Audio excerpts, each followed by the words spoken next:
Itinaon ni Kapuso star Janine Gutierrez sa Chinese New Year ang pag-iikot sa Binondo, Maynila bilang paghahanda sa kanyang role sa upcoming series na Dragon Lady. Makibalita tayo kay Aubrey Carampel.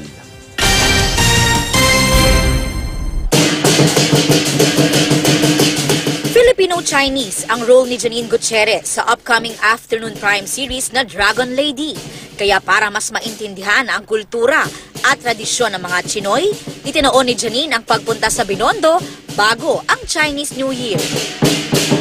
Ang first stop ni Janine, tikman ang mga tradisyonal na pagkain. Ito tinatawag namin fortune cake para maging mas nagbo-blossom yung career mo, yung pera for the Ay, kailangan natin yan.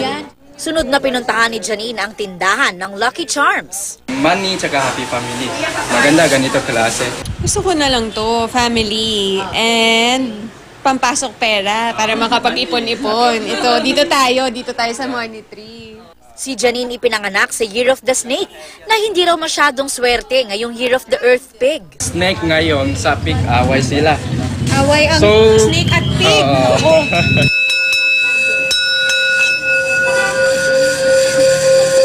Pag piyaw, kailangan lagi suot mo pala sa'yo. At tulad ng money sa'yo. Sige, kunin mo. Amethyst.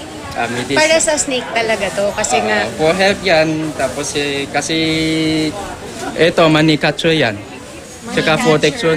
Pangalis, malas. Sa pag-iikot ni Janine sa Binondo, marami raw siyang nalaman tungkol sa Chinese culture na tiyak na magagamit niya sa pagbibidahang serye. Nakakatuwa na ganun katatag yung mga paniniwala nila at na talagang nagba-branch out siya sa lahat ng aspeto ng buhay nila. Pati sa pagkain, merong swerteng pagkain. Sa bahay, merong feng shui. Pero ang pinakamahalaga raw niyang natutunan sa kanyang Chinatown experience, Hindi dun talaga, puro swerte lang ang dapat mong paniwalaan. Wala kang maaani sa swerte kung hindi ka din naman talaga nagsisipag.